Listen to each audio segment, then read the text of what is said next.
Prinati chudze v'tshuvazu.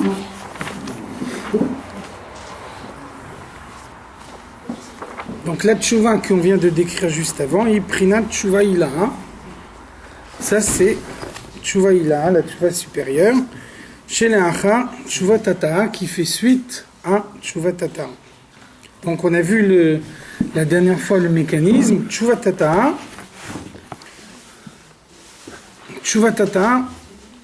c'est la tshuva qui remet Malchut à sa place. Malchut, c'est la sphira dans laquelle on réunit toutes les lumières qu'il y a dans un monde, et en particulier donc toutes les lumières qu'on a dévoilées dans ce monde grâce aux mitzvot qu'on a accomplies. Donc quelqu'un il fait une avéra, à cause de ces avérotes, ces lumières elles sont détournées. Tshuva tata'a, elle remet Malchut à sa place, et ça fait que la lumière se dévoile effectivement dans le monde. Elle vient aider à faire fonctionner le monde, alors que tant qu'on n'a pas fait tshuva, la lumière elle est détournée vers les clipotes. Donc au lieu de faire fonctionner le monde, elle va renforcer les clipotes au-delà de ce que Dieu a voulu. Une fois qu'on a fait tshuva tata'a, alors l'étape suivante c'est tshuva ilaha. Tshuva ilaha, donc tshuva tata'a, la tshuva inférieure, elle remet à sa place le dernier hé. Le dernier hé c'est Sfirat HaMalchut. La tshuva supérieure, elle remet à sa place le premier hé. Le premier hé c'est Bina. Donc qu'est-ce que ça veut dire? On a vu que Bina elle s'appelle Em Abanim, la mère des enfants. Donc qu'est-ce que ça veut dire remettre le hé de Bina à sa place? Ça veut dire que des fois on comprend quelque chose, on a une idée, l'idée dans son esprit elle est claire, seulement l'idée qu'on a comprise elle ne modifie pas le comportement. Il y a un blocage qui fait que au niveau intellectuel on a parfaitement compris, mais ce qu'on a compris ça ne donne pas naissance à un sentiment. Donc ça s'appelle aussi un blocage du système, parce que normalement quand une idée a été bien comprise, elle doit nécessairement donner naissance à un sentiment. Si elle ne donne pas naissance à un sentiment, c'est que la compréhension elle-même, elle est bloquée. Donc, Tshuva ilaha, il va réparer ce blocage entre la compréhension et le sentiment. Donc là, on est au niveau plus haut que la faute. Finalement, qu'est-ce qui fait le blocage entre la compréhension et le sentiment? C'est le fait qu'on est dans un monde matériel. Quand la Neshama elle est là-haut, donc là-haut Dieu il apparaît à l'évidence, donc de la même façon que nous on vit dans un monde matériel, pour nous toutes les choses matérielles sont évidentes, quand la Neshama elle est là-haut, c'est pour elle toutes les choses spirituelles qui sont évidentes. Donc finalement, qu'est-ce que c'est la coupure entre Bina et les Midot? C'est la coupure qui résulte du fait de la présence dans le monde matériel, qui fait que quelque chose de spirituel, on a bien compris, mais après, quand on vit dans un monde matériel, on ne voit pas l'équivalence entre le spirituel et le matériel. Par exemple, il y a une situation de danger matériel. Un homme qui vit dans un monde matériel, il comprend le danger matériel, donc quelque chose qui va le mettre en danger, il ne le fera pas. En réalité, il n'y a pas de différence entre un danger spirituel et un danger matériel. C'est pas moins grave de mettre son corps en danger que de mettre sa neshama en danger. Donc, pourquoi quelqu'un il peut il voit que un danger devant lui, il va s'arrêter immédiatement, alors que quand le danger est spirituel, il s'arrête pas? C'est parce que le monde matériel, il a pour effet de retirer la perception des choses spirituelles. Et ça, c'est exactement le blocage qu'il y a entre Bina et les Midot. Les Midot, c'est ce qui est à l'origine du comportement. Bina, c'est la compréhension intellectuelle. Donc, intellectuellement, spirituellement, j'ai bien compris. Seulement, en ce que j'ai compris, ça ne modifie pas mon comportement. Parce que je vis dans un monde matériel. Donc ça, c'est Tshuva ilaha qui répare cette chose-là. Et ça veut dire que, grâce à Tshuva ilaha, la Neshama, elle est plus limitée par les limites du monde. Elle vit dans le monde matériel comme si elle vivait dans le monde spirituel. De la même façon qu'un danger matériel, il lui apparaît à l'évidence, un danger spirituel lui apparaît à l'évidence également. C'est pour ça que Tshuva Tata, la Tshuva inférieure, ça concerne quelqu'un qui a fait une avéra.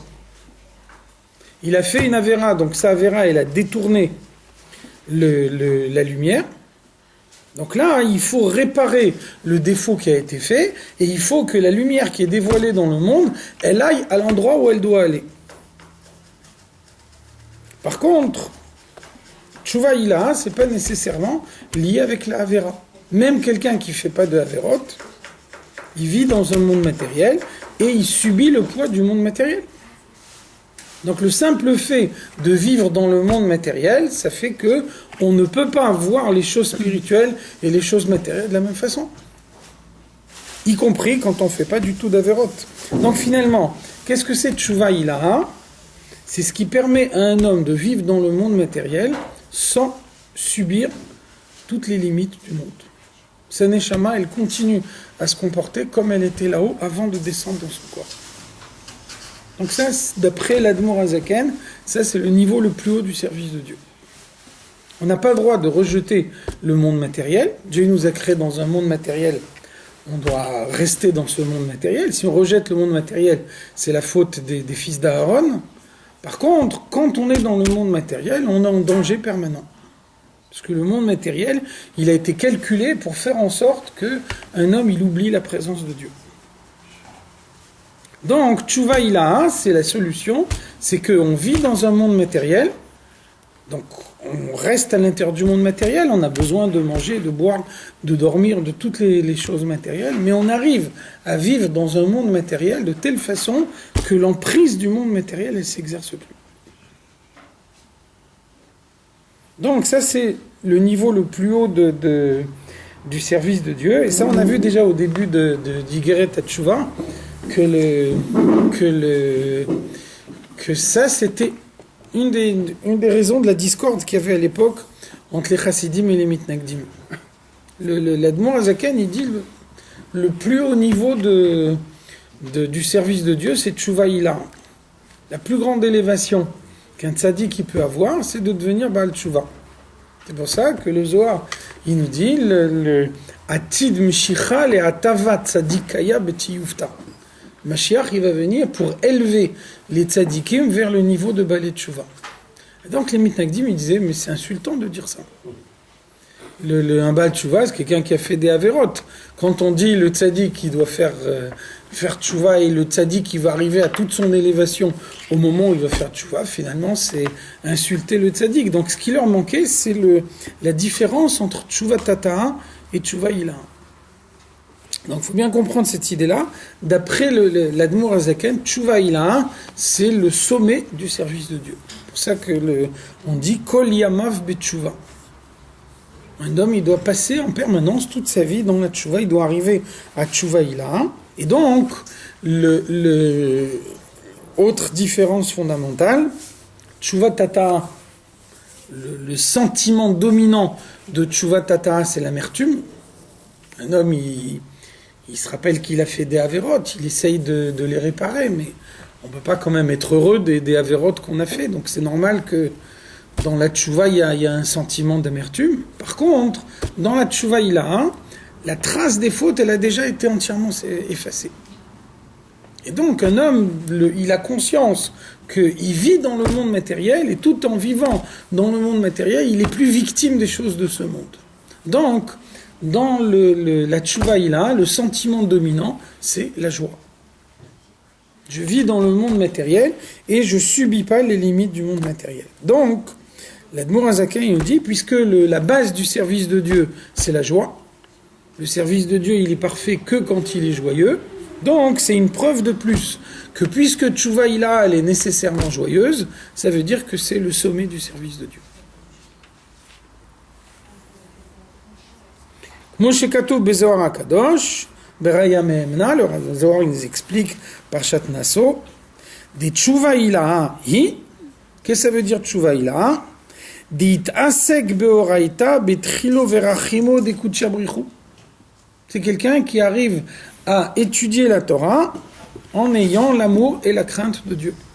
Donc il vit dans le monde matériel, et au moment où il étudie la Torah, il se libère complètement des limites du monde matériel, il réveille en lui par son étude l'amour et la crainte de Dieu, donc finalement il vit dans le monde matériel, il utilise tous les objets du monde matériel, donc il leur apporte l'élévation, mais sa vie, elle se passe dans le monde spirituel. Donc il est plus victime du monde, et le monde, il a plus d'emprise sur lui. Il est plus en danger par le fait qu'il se trouve dans le monde.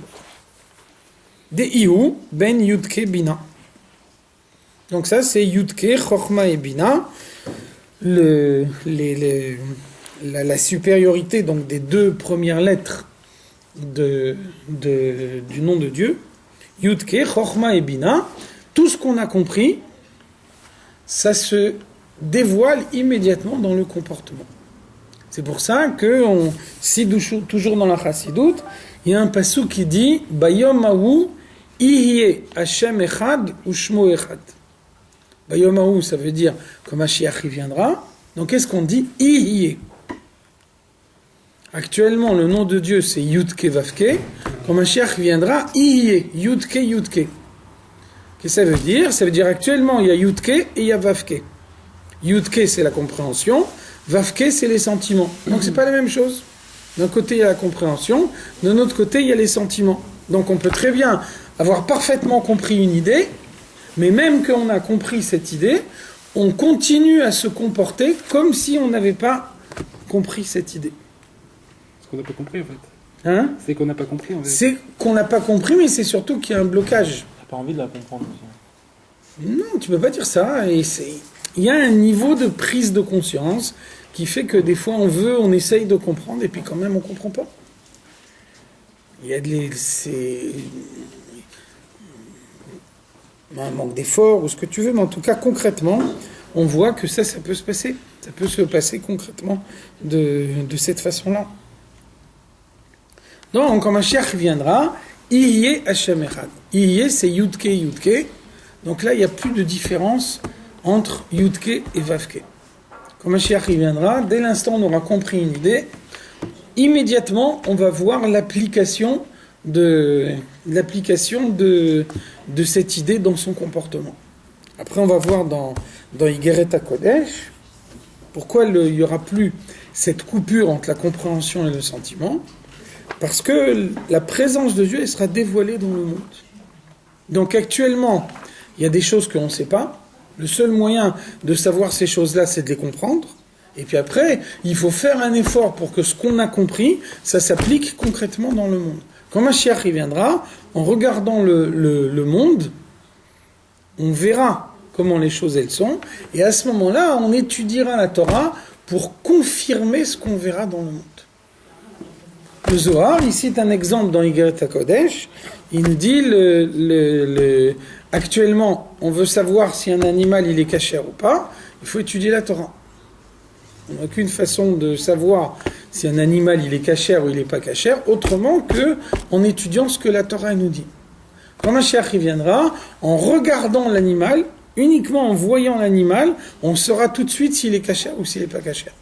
Et donc, quand on va étudier la Torah, ce sera uniquement pour confirmer quelque chose qu'on a déjà vu avec sa vision.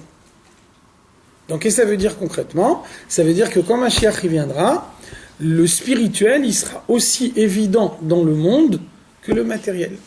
Donc là, il n'y aura plus de coupure. Un homme, il voit maintenant un danger matériel, il évite. Quand Mashiach viendra, le danger spirituel, on va le voir exactement de la même façon que le danger matériel. Et il y aura aussi Yudke par rapport à l'étude spirituelle aussi, à la Torah Chassidut. Il y aura le fait que quand on étudiera quelque chose, il n'y aura plus de coupure. Ce qu'on aura étudié, ça s'appliquera immédiatement au comportement. D'un autre côté, il n'y aura plus de mérite. Actuellement, si tu veux que ton étude, elle s'applique dans ton comportement, ça dépend de ton effort à toi. Si tu ne fais pas l'effort, ça ne s'appliquera pas. Donc ça veut dire que quand tu fais en sorte que ce que tu as compris par ton intellect, ça s'applique à tes sentiments, tu mérites une récompense pour ça, parce que ça c'est le résultat de ton effort. Quand Mashiach viendra, il n'y aura plus d'effort. Ce sera quelque chose d'automatique. Dès l'instant où on aura compris, on appliquera. Donc à ce moment-là, il n'y aura plus de récompense. C'est pour ça Il n'y aura plus de mérite. C'est pour ça que la récompense, on les emmagasine maintenant. Voilà. La récompense en fonction de ce qu'on fait maintenant, au moment où c'est pas automatique, au moment où on a besoin d'un effort de la part de quelqu'un. Quand une chose elle est évidente, alors il n'y a pas de valeur à quelque chose qui est évident. Par exemple, la halakha, c'est que quand Mashiach il viendra, on ne pourra plus prendre des convertis. On ne pourra plus convertir un goy au judaïsme. Alors pourquoi la halakha elle est comme ça? Parce qu'actuellement, le monde il est obscur et les juifs ils sont persécutés. Ça veut dire qu'un goy qui décide de devenir juif, il ne se choisit pas a priori la situation la plus facile. Donc on peut penser que s'il le fait, il le fait par sincérité. Par contre, quand Mashiach il viendra et que la suprématie d'Israël elle sera clairement affirmée par rapport au goïm, là on n'a plus aucun moyen de vérifier la sincérité d'un goy. On n'a aucun moyen de vérifier s'il veut être juif parce que sincèrement il a envie de se convertir, ou bien c'est juste parce qu'il voit que les juifs sont puissants dans le monde et il a envie d'être puissant aussi. Donc à partir du moment où quelque chose devient évident, on n'a pas la possibilité de fournir un effort, il n'y a plus de valeur. Donc l'effort c'est maintenant.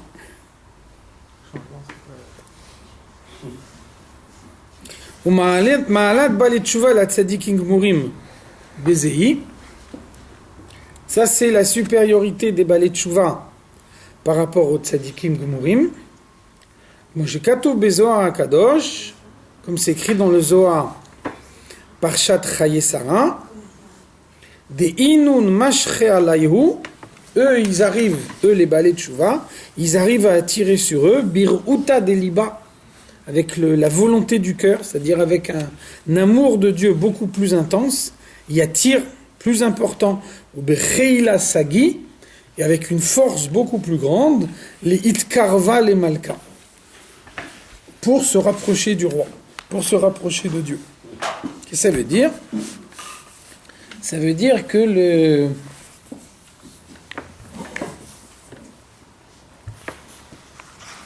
il y a un verset dans la Torah qui dit ou bikashtem misham et Hashem Elokecha ou metzata ki tidreshenu bechol levavcha ou bechol nafshecha. Donc sham ça veut dire là-bas. Là-bas ça veut dire loin d'ici. Ou bikashtem misham. Qui c'est qui peut réellement chercher Dieu? Celui qui est parti là-bas. Celui qui a été très très loin. Pourquoi? Parce que, ou bikashtem misham, celui qui est parti très loin et qui recherche Dieu, ou matzata, lui, il peut vraiment trouver Dieu, parce que, ki tidreshenu bechol levavcha ou bechol nafshecha. Quelqu'un qui est tombé très très loin, lui, il comprend qu'est-ce que ça veut dire le mal. Et il comprend qu'est-ce que ça veut dire s'éloigner du mal. Quelqu'un il n'a jamais fait le mal, depuis qu'il est tout petit, il accomplit les mitzvot, un tzaddik. Donc lui, pour lui, le mal, c'est quelque chose de théorique. Il n'a jamais fait le mal concrètement. Donc, il ne voit pas tout ce qu'il y a de mauvais dans le mal. Pour lui, il n'a qu'une vision théorique des choses. Par contre, quelqu'un qui a fait lui-même le mal, lui ressent beaucoup plus profondément tout ce que le mal il peut faire. Et donc, quand lui, il rejette le mal, il arrive à le rejeter beaucoup plus profondément que le tzaddik. C'est ce que le Zohar il nous dit ici. Donc c'est pour ça, par exemple, le Rambam il nous dit, on voit que un Baal Tshuva, il doit faire beaucoup plus de chumrot. On voit dans la pratique, un Baal Tshuva, il a envie de faire beaucoup plus de chumrot qu'un tzaddik. Un tzaddik, il n'a jamais eu de contact avec le mal. Donc il n'est pas attiré par le mal. Il ne sait pas ce que c'est, il n'a pas envie de savoir ce que c'est. Et donc, comme il n'a jamais fait le mal, il n'a pas besoin de prendre des précautions particulières. Par contre, quelqu'un qu'avant, il a fait le mal, lui, il comprend profondément tout l'aspect négatif qu'il y a dans le mal. Et donc, lui, il a une volonté beaucoup plus profonde de rejeter tout le mal qu'il a connu avant. Donc, lui, il va faire beaucoup plus de chumrot. Ça, le Rambam, il nous dit, on a une barre de fer qui est droite. Elle est droite, elle a toujours été droite. Non, si la barre de fer, elle a été tordue à gauche, et qu'on veut la ramener à droite, ou la remettre droite, qu'est-ce qu'on fait? On la tord à droite. C'est-à-dire on la tord dans l'autre sens du sens dans lequel elle est tordue. Donc celui que toute sa vie il a été droit, il n'a pas besoin de chercher à faire plus, de chercher à faire des chumrot. Quelqu'un qui sait qu'à un moment il s'est incliné d'un côté, donc lui il doit chercher à s'incliner de l'autre côté. Donc c'est ce que le Zohar il nous dit ici. Le Baal Tshuva, il a en lui une force beaucoup plus profonde. Il a en lui un désir de bien faire beaucoup plus profond. Et donc, ce désir de bien faire, il réveille en lui la lutte. Et donc, la lutte, elle est précieuse. Parce que quand un homme, il lutte, c'est avec ça qu'il se maintient. Dès l'instant où on ne lutte plus, malgré ce qu'on peut penser, quand il n'y a pas de lutte, c'est beaucoup plus difficile. C'est pour ça qu'on explique dans la Chassidoute que quand Mashiach y viendra, il y aura encore une mitzvah de se rappeler de la sortie d'Égypte. Donc a priori, la venue du Mashiach, c'est des miracles beaucoup plus grands que la sortie d'Égypte. Donc une fois qu'on aura eu des miracles beaucoup plus grands, à quoi ça sert de se rappeler de miracles plus petits? Donc l'explication, c'est que quand Mashiach viendra, le mal, il disparaîtra du monde. Dès l'instant où le mal, il disparaîtra, il n'y aura plus d'effort. Par contre, en Égypte, le mal, il a gardé toute sa force. Et c'est pour ça que quand les Juifs, ils sont sortis d'Égypte, le mal, il était tellement fort qu'ils se sont enfuis. Et donc, à l'époque où le mal, il n'existera plus dans le monde, on aura perdu la lutte. Et comme c'est la lutte, le combat qu'un homme y mène sur lui-même, c'est ça qui permet vraiment de s'élever. Donc, quand le mal, il aura disparu du monde, pour pouvoir s'élever dans le service de Dieu, on va se rappeler de l'époque où le mal, il existait. C'est de cette façon-là qu'on avance. Et donc, c'est aussi pour ça que c'est une des explications de l'élévation d'un Baal Tshuva. Finalement, qu'est-ce qui fait que le Baal Tshuva, il a plus de force, il a plus de désir de bien faire que le tzaddik? C'est le mal qu'il a fait avant. Donc finalement, qu'est-ce que c'est la Tshuva? La Tshuva, c'est transformer le mal en moteur pour avancer. Grâce au mal qu'il a fait avant, quand il fait Tshuva, la Tshuva le conduit beaucoup plus loin. C'est pour ça que David Amelech dit Vechatati negdi tamid. Ma faute se trouve toujours en face de moi. Donc a priori, que ça veut dire, si quelqu'un il a fait une faute, il fait Tshuva, donc la Tshuva elle efface la faute. C'est fini, la faute elle est plus là. Donc qu'est-ce que ça veut dire Vechatati negdi tamid? Ça veut dire, il fait tchouva. Quand il fait tchouva, il efface la faute. Quand il efface la faute, il devient Baal Tchouva, ça réveille en lui une force plus importante. Grâce à cette force plus importante, il s'élève à un niveau plus haut. Quand il s'élève à un niveau plus haut, la faute, elle réapparaît. Parce qu'il a effacé la faute dans le niveau précédent. Mais maintenant où il accède à un niveau plus haut, la faute, elle réapparaît. Donc, il va refaire tchouva pour pouvoir effacer la faute qui est apparue dans un niveau plus haut. Quand il veut effacer la faute qui est arrivée à un niveau plus haut, il faut qu'il réveille en lui des forces spirituelles plus importantes. Ça va lui permettre de monter à un niveau encore plus haut. Quand il remonte à un niveau encore plus haut, la faute, elle réapparaît encore une fois. Donc, vechatati negdi tamid.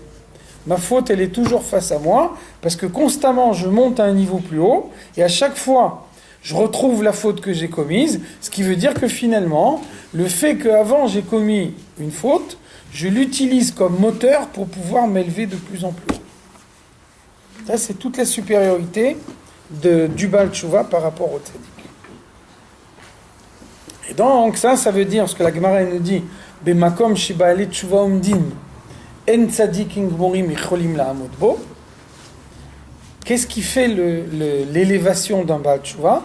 C'est qu'un Baal Tshuva, il arrive, parce qu'il utilise le mal comme moteur pour s'élever. De cette façon-là, il arrive à élever des choses que la Torah elle nous dit qu'elle ne peut pas élever. Un exemple simple. Quelqu'un il mange taref. Et donc, un jour, il comprend la gravité de manger taref et il se dégoûte d'un aliment taref. Donc le fait que de tel aliment taref, avant ça l'attirait alors que maintenant ça réveille un sentiment profond de dégoût en lui, ça veut dire que, on a dit avant, cet aliment taref, il l'utilise comme moteur pour pouvoir s'élever dans le service de Dieu. Ça veut dire que finalement, de cette façon-là, l'aliment taref, il a reçu une élévation. Un tzaddik, il ne va jamais manger taref de sa vie. Donc il n'a aucun contact avec l'aliment taref, ça ne l'attire pas. Et donc, il ne commet pas la faute. Mais d'un autre côté, il ne lui apporte pas l'élévation. Il faut des juifs qui mangent taref alors. Ouais. C'est cela. Dans un sens, c'est bien ça. Non, c'est pas ça ce qu'on va dire. Ce qu'on va dire, c'est que il y a des fois où un homme, il est placé dans une situation qu'il ne maîtrise pas totalement. Des fois, un homme, il est placé dans une situation du mal. Pas parce qu'il a voulu, ou pas parce qu'il est pleinement responsable de ses actes. Il est placé dans une situation où il a mal agi. Donc, au lieu de regarder vers le passé en disant, voilà, j'ai mal agi, je suis fichu, à ce moment-là, il faut regarder vers l'avenir en se disant, peut-être que le fait d'avoir mal agi, c'est quelque chose qui va me permettre de m'élever plus haut. Quand on raisonne de cette façon-là, non seulement on répare le passé, mais de cette façon-là, on fait que le passé lui-même, il participe au service de Dieu. Par exemple, des gens qui écrivent au rabbi, je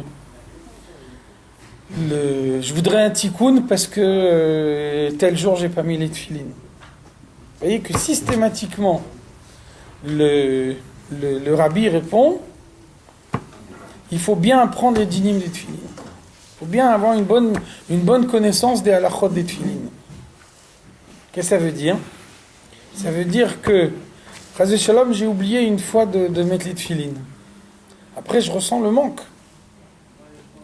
Je ressens que normalement, j'aurais dû mettre les tefilines, et maintenant, je comprends toute la gravité de ne pas avoir mis les tefilines. Donc finalement, le premier sentiment que j'ai en moi, c'est que pour pouvoir rattraper le fait qu'un jour, j'ai pas mis les tefilines, alors à partir de maintenant, je vais essayer de faire cette mitzvah encore mieux. Donc je vais bien connaître les dinim, ce qui va me permettre d'être sûr de ne pas faire d'erreurs quand je mets les tefilines à l'avenir.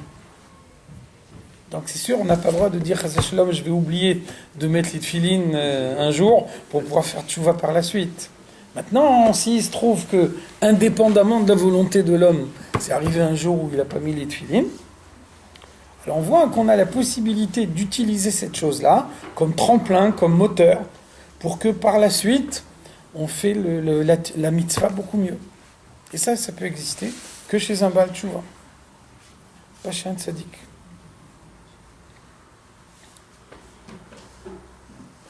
Donc ça, c'est la force de Tshuva Ila. Après avoir évacué la faute par Tshuva Tata, alors après Tshuva Ila, ça va réveiller chez l'homme le désir de faire plus. Et même une fois qu'on a réparé entièrement la faute, ce désir de faire plus, ce désir d'améliorer, on peut toujours le conserver. Donc, de cette façon-là, ce sentiment-là, grâce à ce sentiment, le Baal Tshuva, il s'élève au-dessus du tzaddik.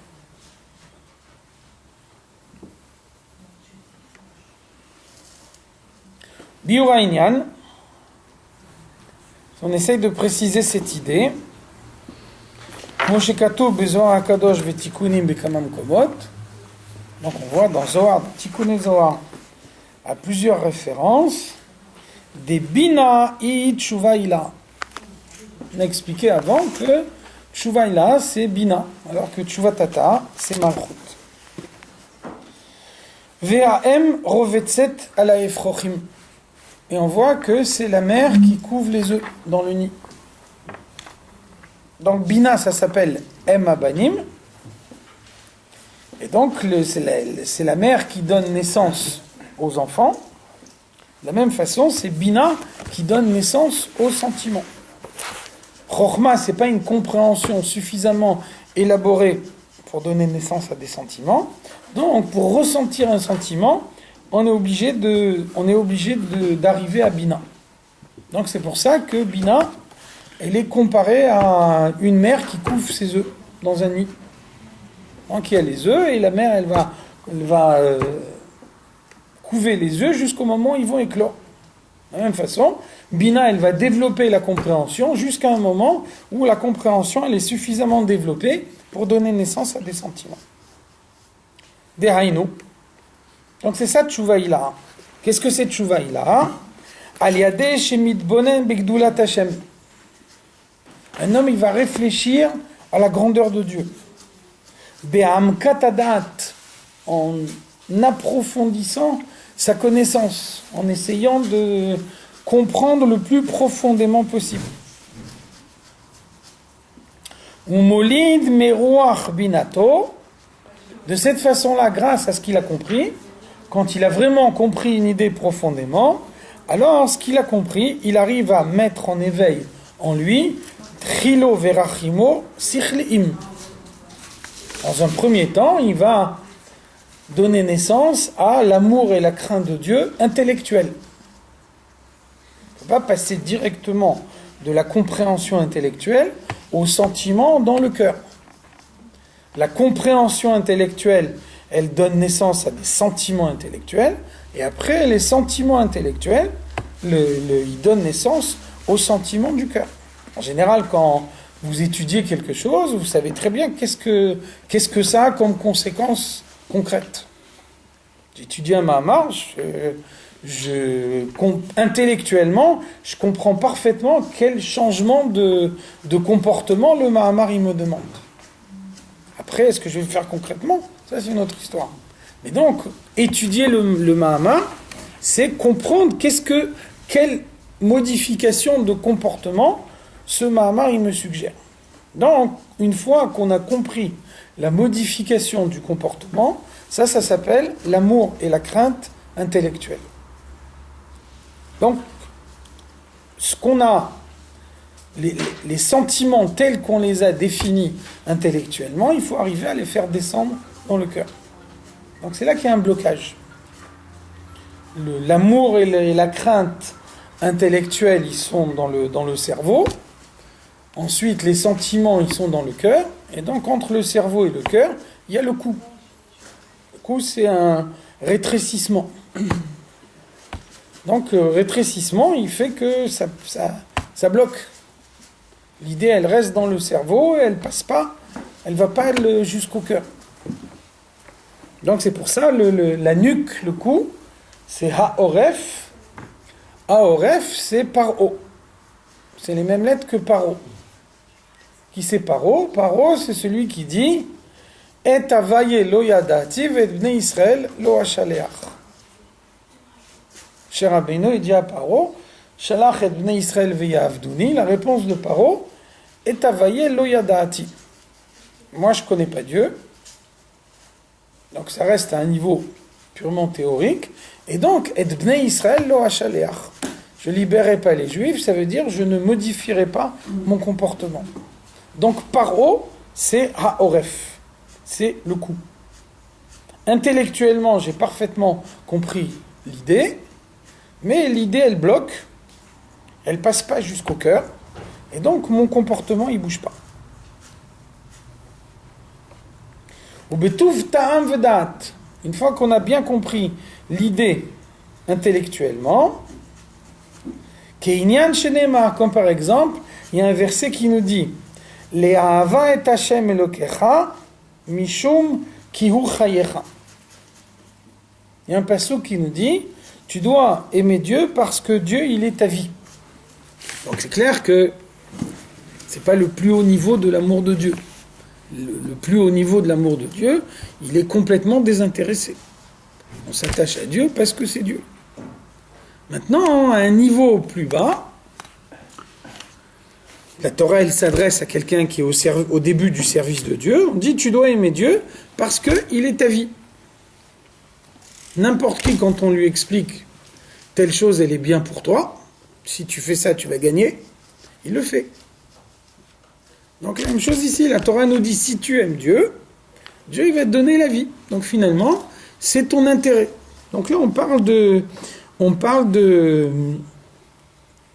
l'amour de Dieu au niveau le plus bas. Quelqu'un, il aime Dieu parce que c'est son intérêt.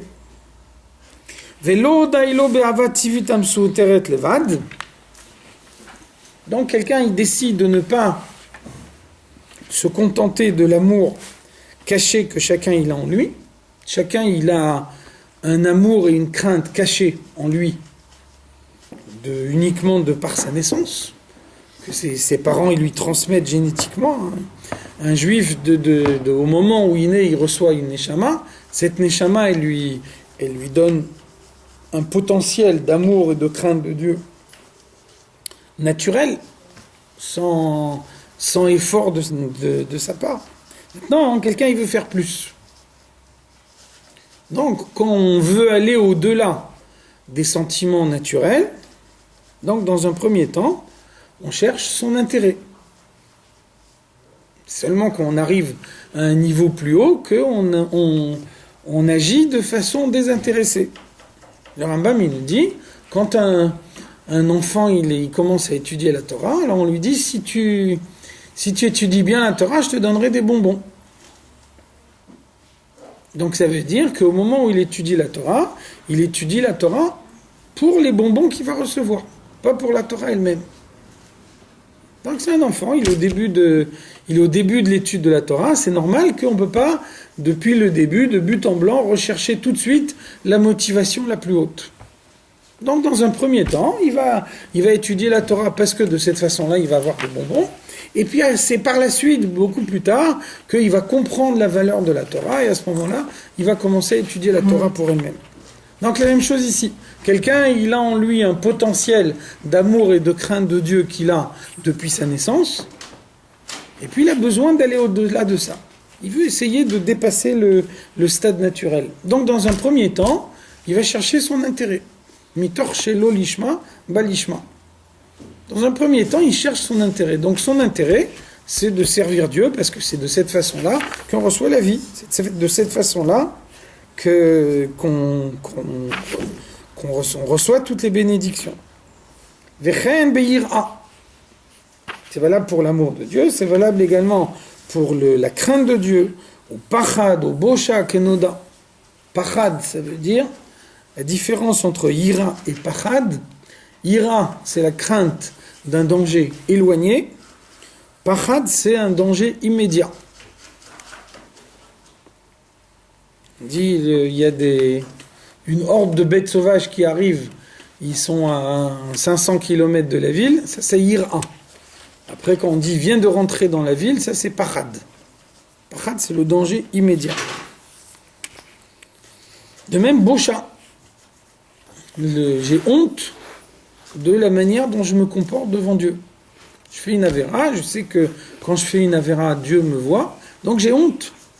J'ai en moi un sentiment de honte. Donc tout ça, c'est les niveaux du début du service de Dieu, où les sentiments, ils ont encore une motivation personnelle.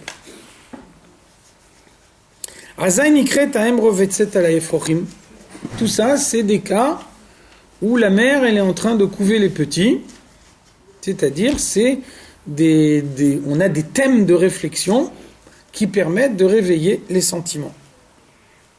Si j'aime Dieu, je vais recevoir des bénédictions.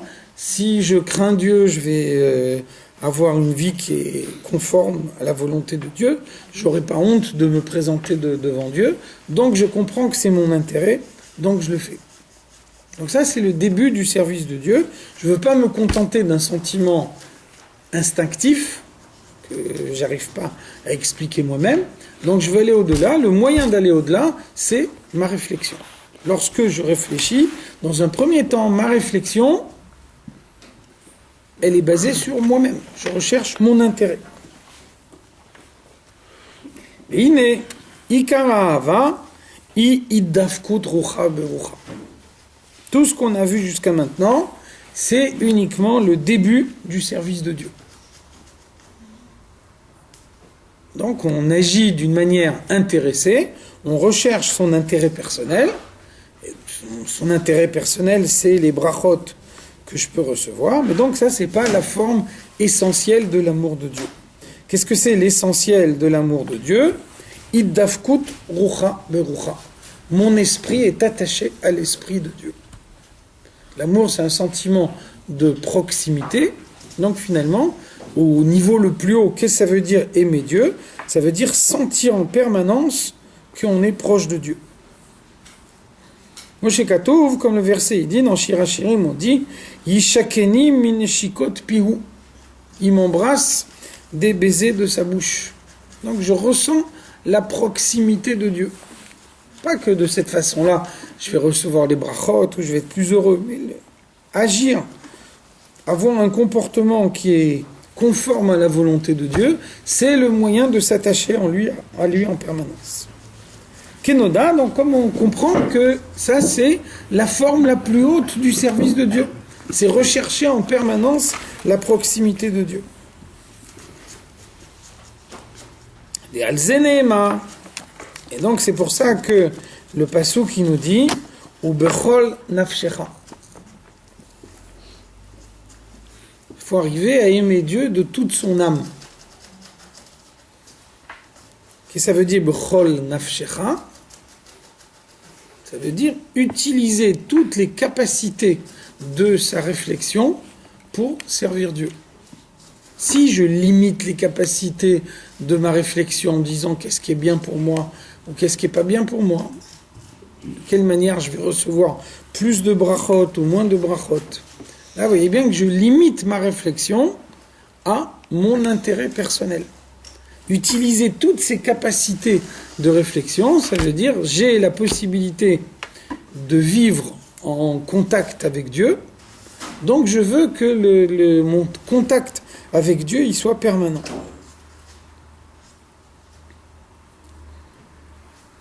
Kol chelkei nefesh, par tous les aspects de ma personnalité, je suis attaché à Dieu. Sechel ou midot, par mon intellect, par mes sentiments. Ou le vushem, par tous les vêtements de ma personnalité, toutes les manières que j'ai de m'exprimer.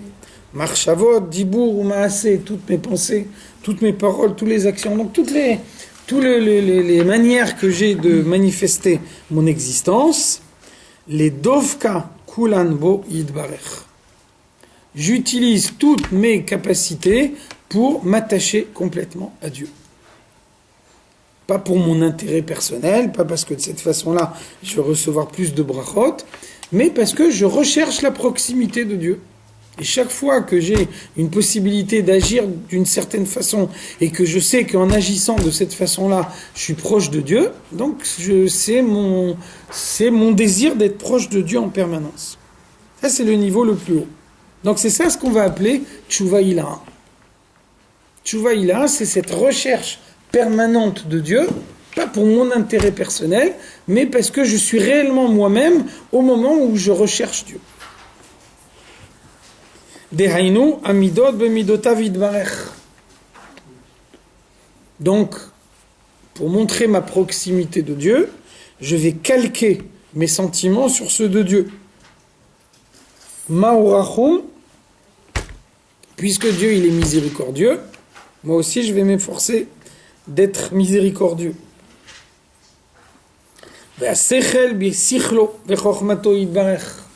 vais essayer de comprendre la manière dont Dieu y raisonne.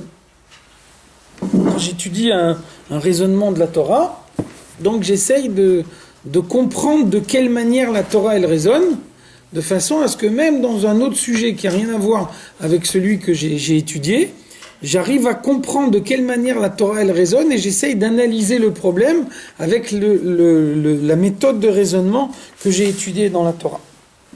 Donc ça c'est le plus haut niveau d'amour. Quand on aime réellement quelqu'un, alors on cherche à l'imiter.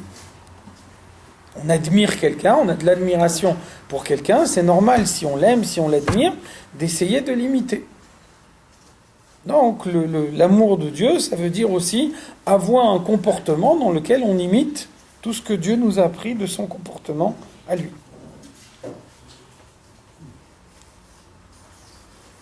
Donc, vous connaissez l'explication de l'Admour Hazaken.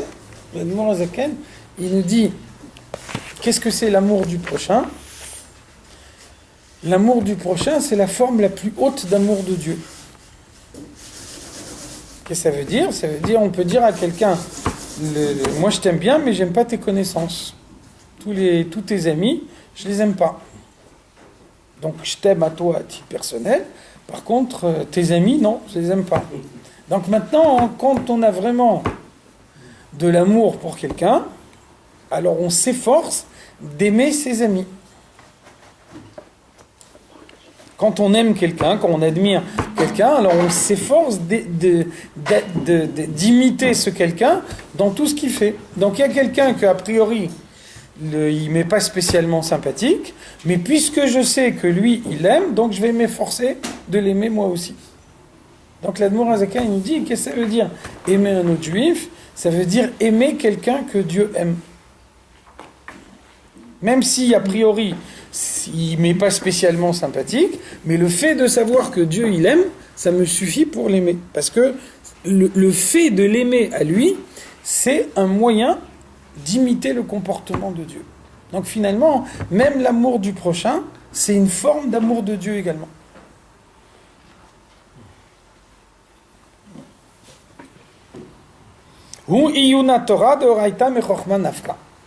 La Torah, elle vient de la sagesse de Dieu, et donc au moment où on étudie la Torah, on intègre les comportements de Dieu, on intègre la compréhension de Dieu, et donc on s'efforce, chaque fois qu'on a quelque chose à comprendre, chaque fois qu'on a une analyse intellectuelle à faire, on s'efforce de le faire de la manière dont on l'a étudié dans la Torah. Donc tout ça, c'est pour nous décrire le Tshuva Ilaha. Tshuva Ilaha, c'est une modification du comportement permanente qui fait qu'on recherche la proximité de Dieu en permanence. Et donc quelqu'un qui a cette recherche permanente de Dieu, il vit dans le monde matériel et en même temps il n'est plus dans le monde matériel. Il a une existence physique et en même temps il ne subit pas les limites du monde matériel. Sa seule motivation, c'est de s'attacher à Dieu dans tout ce qu'il fait.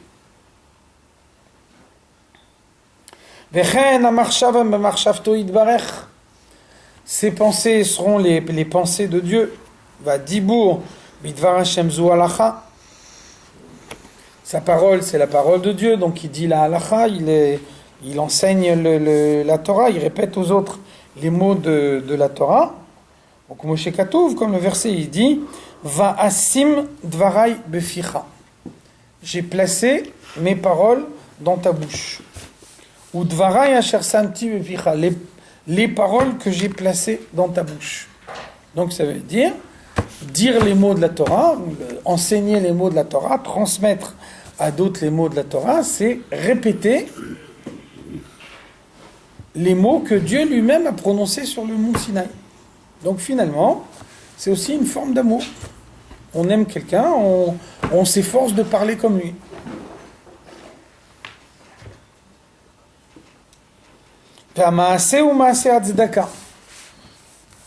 De même également, on s'attache à Dieu par l'action, en ayant le comportement que Dieu il veut qu'on ait, et notamment par la tzedaka. Qu'est-ce que ça veut dire la tzedaka? Les achayot ruach shfelim. Il y a quelqu'un qui est pauvre, il y a quelqu'un qui n'a pas les moyens de la subsistance par lui-même, Et donc, moi, je lui donne de la tzedaka. Finalement, qu'est-ce que je fais?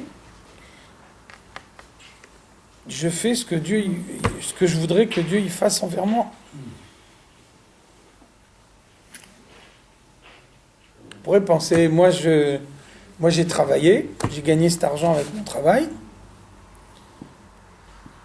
Donc finalement, a priori, tout l'argent que j'ai gagné par mon travail, j'ai le droit de l'utiliser pour moi. Je ne suis pas obligé de donner cet argent-là à quelqu'un d'autre que lui, il n'a pas travaillé. Donc il n'a rien fait pour le mériter. Il n'y a pas de raison que je prenne d'argent que moi j'ai travaillé pour pouvoir le gagner et je vais lui donner à lui, alors que lui, il n'a rien fait pour le gagner. Donc on voit que le fait de ne pas faire ce raisonnement-là et de dire, même si moi j'ai travaillé pour gagner cet argent, alors que lui il n'a pas travaillé et je lui donne cet argent, donc je lui donne quelque chose qu'il n'a pas réellement mérité, il n'a pas fait ce qu'il fallait faire pour le mériter, ça me donne le droit de demander à Dieu qu'il me donne quelque chose, même si je ne l'ai pas réellement mérité. Donc vous voyez que la démarche c'est toujours la même. J'essaye d'imiter Dieu dans son comportement. Et donc, imiter quelqu'un qu'on aime dans son comportement, c'est une démarche naturelle. Admirer quelqu'un, ça veut dire vouloir lui ressembler. On ne peut pas dire à quelqu'un, je t'admire, mais moi, je ne ferai pas comme ça. Quand l'admiration, c'est une véritable admiration, alors on veut ressembler à celui qu'on admire. Donc finalement, la récompense, c'est quoi? La récompense, c'est d'avoir la possibilité d'adopter le comportement de celui que j'admire. Ça, c'est le sommet de l'attachement.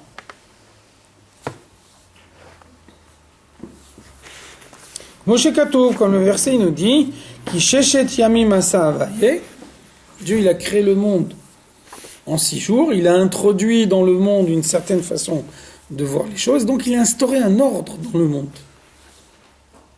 Donc on peut dire, voilà, chacun il a son ordre personnel. Moi je travaille pendant 6 jours.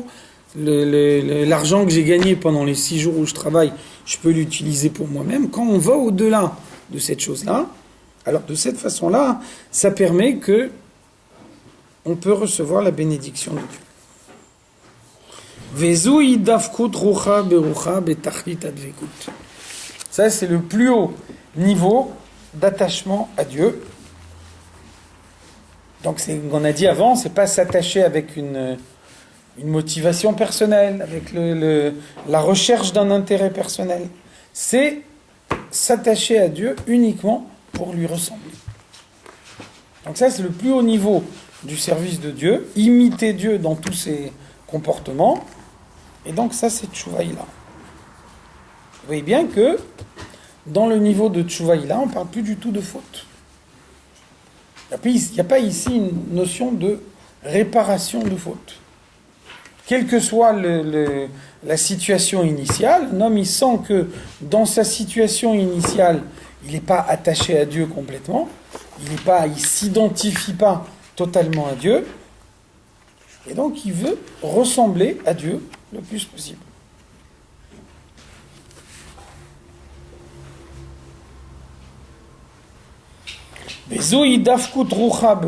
Donc ça veut dire attacher son esprit à l'esprit de Dieu, en s'attachant totalement à lui, en lui ressemblant, en s'unifiant totalement, donc l'amour, la manifestation de l'amour, c'est une recherche de proximité, et donc plus l'amour il est grand, et plus la recherche de proximité, elle est intense. Plus on aime quelqu'un, et plus on cherche à être proche de lui dans toutes les situations possibles. Donc au fur et à mesure que l'amour y grandit, on va rechercher la proximité de Dieu dans toutes les parties de sa personnalité. Donc intellect, sentiment, pensée, parole et action.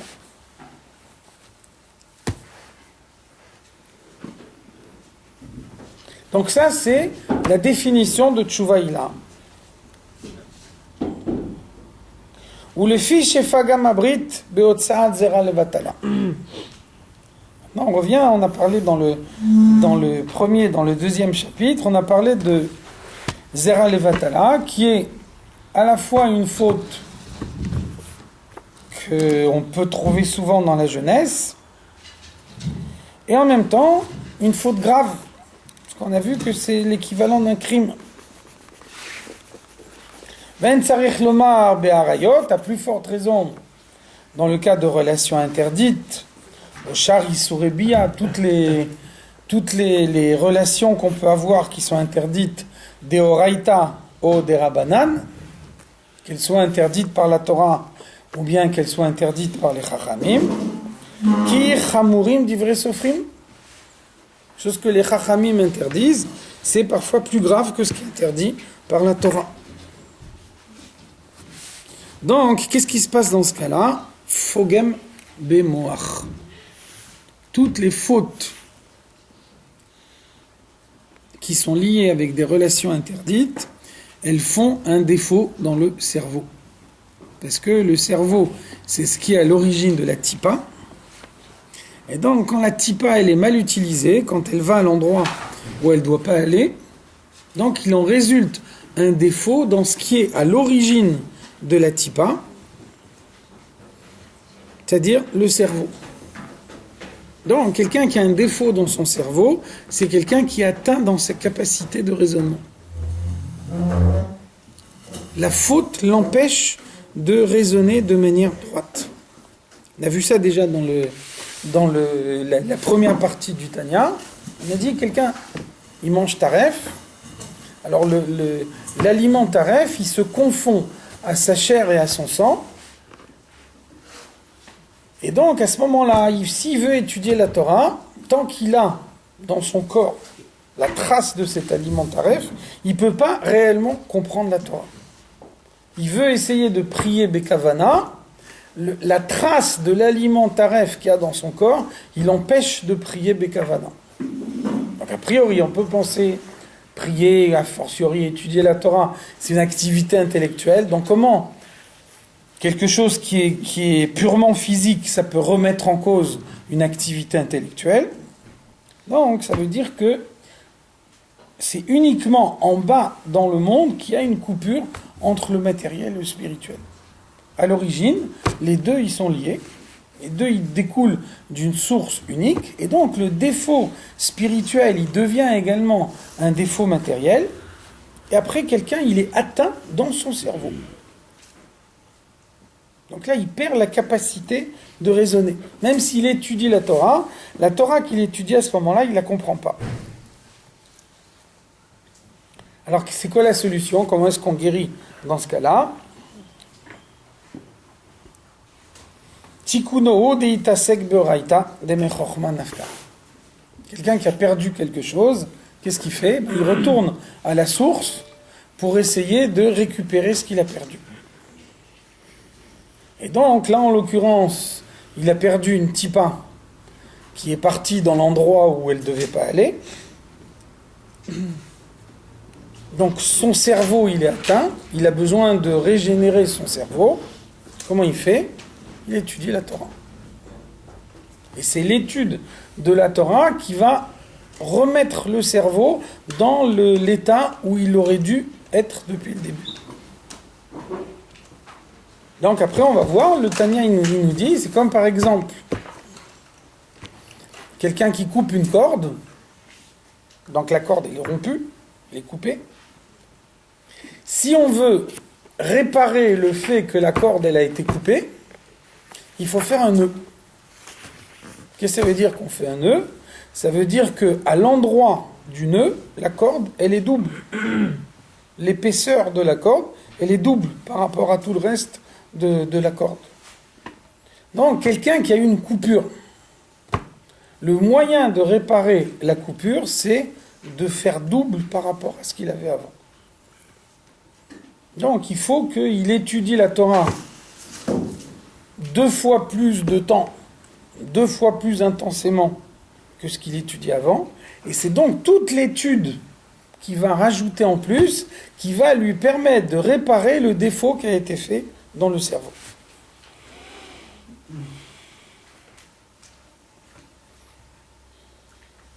C'est pour ça que le Midrash il nous dit Adam avar avera v'nitrayev mita lamakom. Un homme fait une faute et il se trouve dans une situation où il est chayav mita. Donc, on a dit avant, s'il était à l'époque du Beth Amikdash, alors sa situation, il est irrémédiable. À l'époque du Beth Amikdash, la lumière, elle descend directement dans le monde. Lorsque la lumière est descendue dans le monde, alors une condamnation qui a été prononcée dans le monde, on ne peut pas la remettre en cause, on ne peut pas revenir sur elle. Pendant la période de l'exil, on a la possibilité de vivre par les clipotes.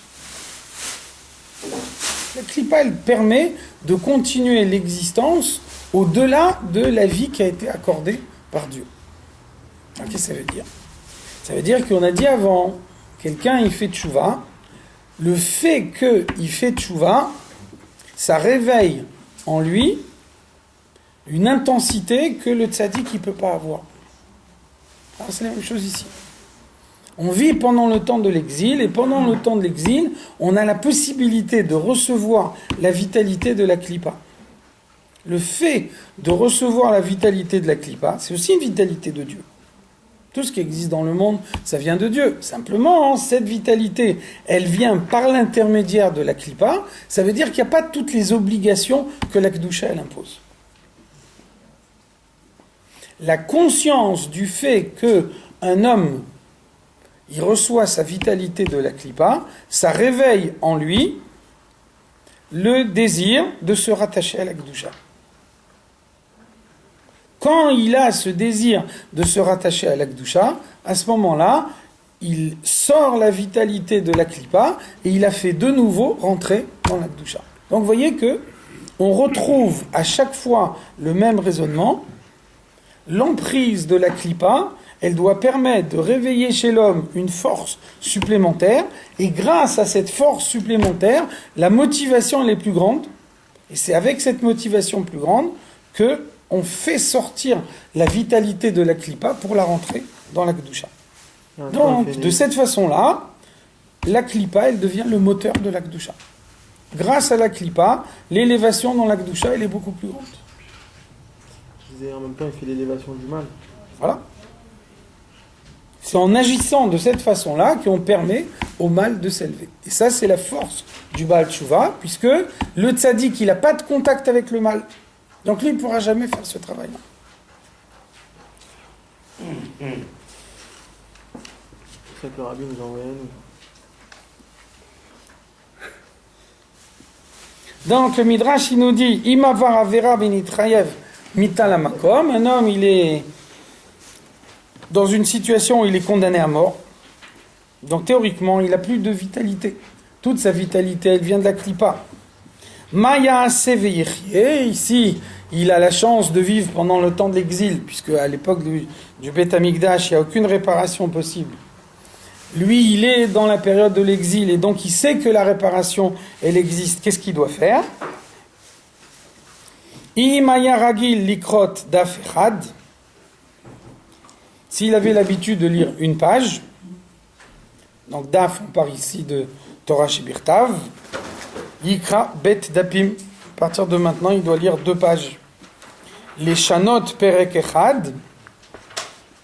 S'il avait l'habitude d'étudier un chapitre, là on parle de Torah Shebalpé, yishane bet prakim. Il doit étudier 2 chapitres. Donc c'est la force supplémentaire, la motivation plus grande qui réveille en lui, qui lui permet de faire le double de ce qu'il faisait au préalable. Vehainu kemashal chevel anifsak vechozer vekoshro. Ça c'est comme une corde qui est coupée. Et à l'endroit où elle a été coupée, on fait un nœud.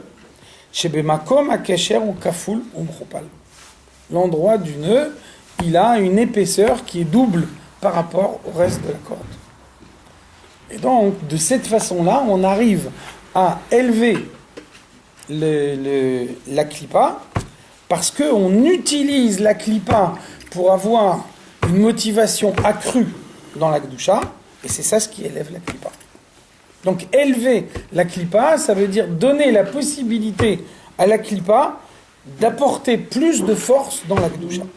Et là, elle est élevée. Vekacha ou bechevel nachalato. Donc c'est pour ça qu'on a vu que la neshama d'un juif, elle est comparée à une corde. Il y a un petit bout de la neshama qui se trouve à l'intérieur de son corps. L'essentiel de la neshama, il reste là-haut. Et ce qui relie les deux parties de la neshama, c'est une corde. Il y a des fois où la faute devient une faute tellement grave que la corde, elle est coupée.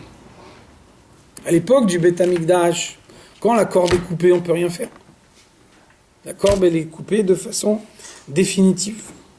Pendant le temps de l'exil, on peut rattacher la corde, et quand on rattache la corde, à l'endroit où elle est rattachée, il y a un nœud qui est double.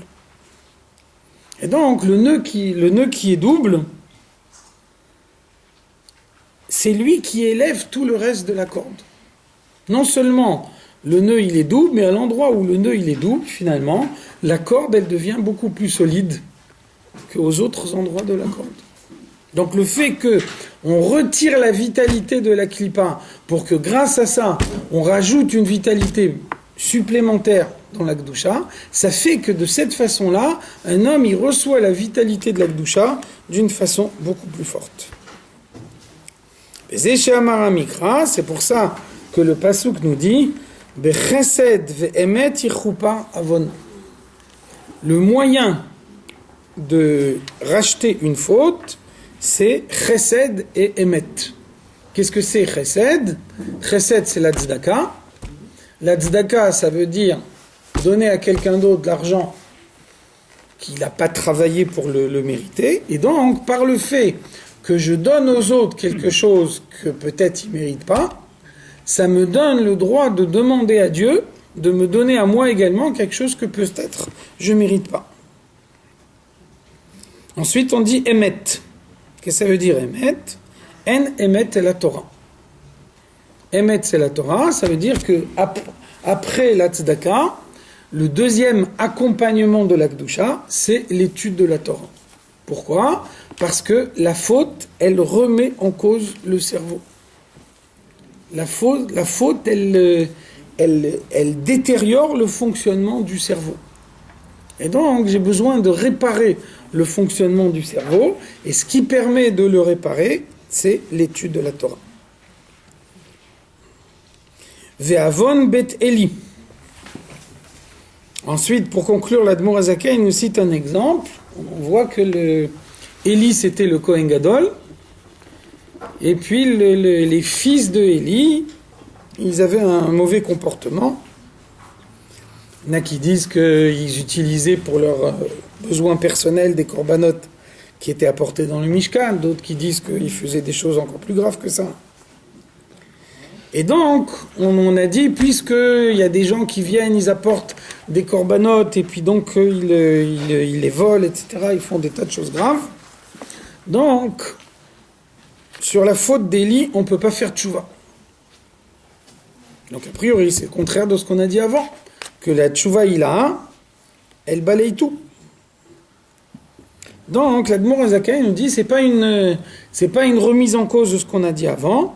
Avon bet Eli bezevach ou mincha ou deeno mitraper. Quand on nous dit la faute d'Élie, elle ne peut pas être achetée, ça veut dire elle ne peut pas être achetée par des corbanotes. Ce qu'ils ont fait, c'est trop grave pour qu'il y ait un korban qu'on peut attendre de leur part et que ce korban, il va effacer la faute qu'ils ont fait. Aval mitraper betorah ogmilut chasadim. Par contre, ce qu'on a dit avant, Tchouva Ilaha, et donc les deux éléments essentiels de Tchouva Ilaha, c'est-à-dire l'étude de la Torah et la tzedaka, alors ça peut racheter même la faute des fils de Élie. Kedeita besof perekama de Rosh Hashanah, comme on voit dans la Gemara de Rosh Hashanah, que c'est uniquement par des corbanotes que leur faute, elle ne peut pas être achetée. Par contre, la force de la tzedaka et de l'étude de la Torah, elle est tellement grande qu'elle peut racheter n'importe quelle faute. Il n'y a aucune faute qui résiste à l'étude de la Torah et à la tzedaka. Donc c'est pour ça que le tshuva ilaha, elle doit nécessairement être accompagnée des deux à la fois, de la tzedaka et de l'étude de la Torah. Voilà.